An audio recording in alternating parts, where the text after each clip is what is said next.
Hello বন্ধুরা, সবাই কেমন আছো? আমি খুব ভালো আছি। তো সকাল সকাল উঠে গেলাম। উঠে যাওয়ার পরে যেটা দৈনন্দিন কাজ, এই যে পর্দা সরালাম। তারপর ছেলে খাটেই বসে আছে, ও সব জিনিসের উপর বসে থাকে, ওকে তাই একটু বলছিলাম একটু সরে যা। তারপর জিনিসপত্রগুলো গুছিয়ে নিয়ে সোজা নিচে চলে আসলাম চা খাবো বলে। এই যে চা বসিয়ে দিলাম। না বসালে না, চা না খেলে সকালবেলা ঠিক মাথাটা ছাড়ে না, যার জন্য চা তো খেতেই হবে, সে যতই গরম পড়ুক। তো চা হচ্ছে, চা ফুটে গিয়েছে, চা পাতা দিলাম। এরপর আমি আর আমার বরের জন্য 2 কাপ চা সুন্দর করে বানিয়ে নিলাম, লিকার চা। দুধ চা আগে খেতাম, এখন আর দুধ চা খাই না। বয়সের সাথে সাথে কিছু কিছু সময় কিছু কিছু জিনিস চেঞ্জ করতে হয়, তো সেটাই অভ্যাস। এবার দুজনে গল্প করতে করতে একটু চা খেয়ে নিলাম। চা খেয়েই তো আবার রান্নাঘরে ঢুকতে হবে। রান্নাঘরে গেলাম, আগে ফার্স্টে ফ্রিজ থেকে সবজি বের করলাম। ওরেই বটি নিয়ে, আমি কিন্তু বটিতেই সবজি কাটতে সচ্ছল, ছুরিতে অতটা ভালো আমি সবজি কাটতে পারি না।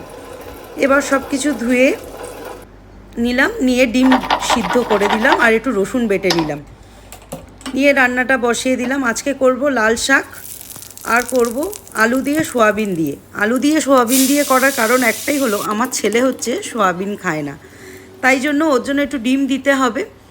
ওই জন্য সোয়াবিনের মধ্যে ডিমটা দিয়ে দিলাম। এখানে এই যে শাক করছি, আর শাকে একটু মিষ্টি দিই, একটু মিষ্টি না দিলে কিন্তু শাকটা ঠিক ভালো লাগে না খেতে। তো এই যে ভাত হয়ে গেছে, ভাত উবুর দিয়ে দিলাম। দেওয়ার পরেই সোয়াবিনের কড়াটা বসিয়ে দিয়েছি। সোয়াবিন, আলু, ডিম, এটাই আজকের মেনু। আজকে খুব সিম্পল রান্না, এইভাবেই রান্নাটা করলাম। এই যে প্রথমে লাল লাল করে আলুগুলো ভেজে নিলাম, তারপরে সোয়াবিনটাও একটু ভেজে নিলাম লাল লাল করে। ভাজার পরে একটু তেজপাতা দিলাম, তেজপাতা দেওয়ার পরে পেঁয়াজ আর একটু রসুন দেব। এই যে রসুনটাও দিয়ে দিলাম। আর আমি কিন্তু সব মশলা একসাথে করে দিই। এই বাটিটার মধ্যে সব রকম মশলা আছে, আদা বাটা, জিরে বাটা, ধনে বাটা,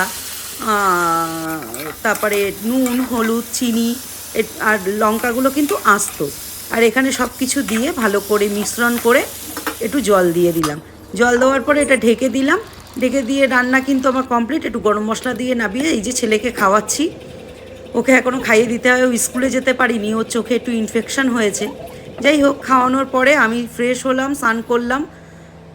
আর স্নান করার পরে, এটা হচ্ছে আমার মায়ের ছবি, মা তো আর নেই, তো ধূপ দেওয়ার পরে আমি নিজে খেতে বসলাম। তো আজকের ভিডিওটা কেমন লাগলো অতি অবশ্যই জানিও। সবাই খুব ভালো।